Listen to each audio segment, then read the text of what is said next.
मुझे एक साहब कहने लगे कि मेरे साथ जापान चलिए, तो मैंने कहा कि मैं यहाँ काफ़ी मसरूफ़ हूँ। तो उन्होंने मुझे कहा कि आप ज़रा चल के देखिए तो सही, आपको 29 साल हो गए हैं तबलीग करते हुए, समझाते हुए, और 40 बरस आपके वालिद गिरामी को भी हो गए, और फिर उसके बाद आगे भी आपके मशाइख, और इसी तरह आप अब मुबल्लिगीन तैयार कर रहे हैं। जुम्मा में भी यही खुतबा होता है, इज्तिमाआत में भी यही गुफ्तगू करते हैं। तो आप जो तबलीग कर रहे हैं और लोगों को ये बता रहे हैं, ये कोई मेरा फ़लसफ़ा नहीं है तो मैं आपको जिसका पाबंद बनाना चाहता हूँ, ये तुम्हारे रसूल की सुन्नत है। जिस प्यारे से तुम टूट के मोहब्बत करते हो, ये उसका तरीका है कि झूठ नहीं बोलना।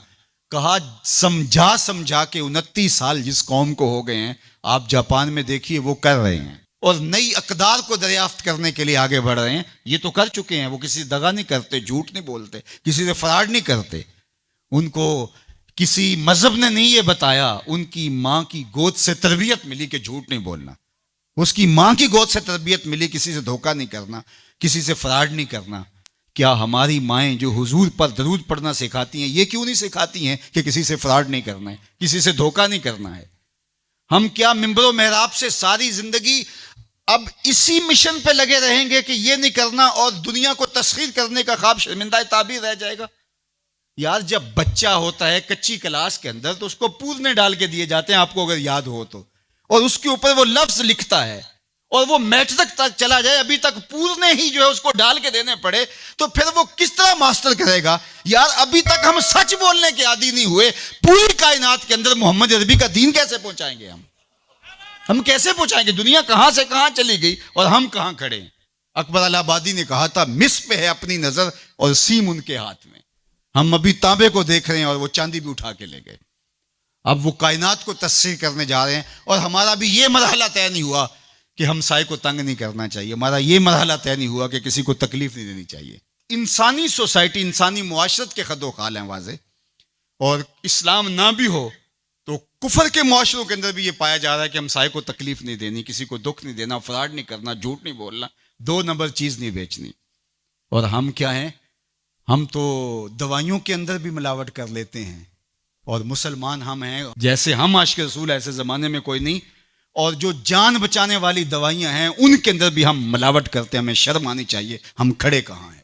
दिल मुसलमान है तेरा ना मेरा, तू भी नमाजी मैं भी नमाजी, पढ़े जाए नमाजें, ये टकरे हैं और कुछ नहीं है। हमारा दीन हमको एक ऐसी पाकीज़ा जिंदगी गुजारने की तलकीन करता है। यार, हमारे सामने हुजूर का नक्शा हो, हमारे सामने हुजूर की तालीमात हो, इतना नूर बरस रहा हो उनकी सीरत के अनवार का, और फिर भी हम अपनी जिंदगी जो है वो दुरुस्ती ना कर पाए, तो फिर क्या सारी जिंदगी हम यही काम करते रहेंगे? सारी जिंदगी यही कहते रहेंगे कि झूठ नहीं बोलना, झूठ नहीं बोलना? कहते रहेंगे हम, इससे इनकार नहीं है, लेकिन कायनात को तस्खीर कैसे करेंगे जब इस मरहले से नहीं निकलेंगे? तो मेरी आरज़ू ये है कि देखो, मैंने अपनी कब्र में जाना है, आपने अपनी लहद में उतरना है। मैं और आप अपने आप को ये मत समझिए कि वो संवरेगा तो मुआशरा ठीक होगा। मुआशरा ठीक हो ना हो, मुझे ठीक होना है। मुझे अपनी जुबान को कभी भी झूठ की बदबू से मुताफिन नहीं होने देना। मुझे कभी भी किसी को अजियत नहीं देना, चाहे वो मेरा हमसाया है या मेरा दुश्मन भी क्यों ना है। मुझे किसी के लिए गलत नहीं सोचना है, और किसी को नुकसान पहुंचाने की मंसूबाबंदी की दूर की बात है। वसवसा भी आए किसी को नुकसान पहुंचाने का, तो उसकी भी नफी करनी है, क्योंकि मैं उस आका का गुलाम हूं जो रहमतुल लिल आलमीन है। तो उस आका के लाए हुए निज़ाम शरीयत को नाफिज करने के लिए हमें अमली कदम उठाना पड़ेगा।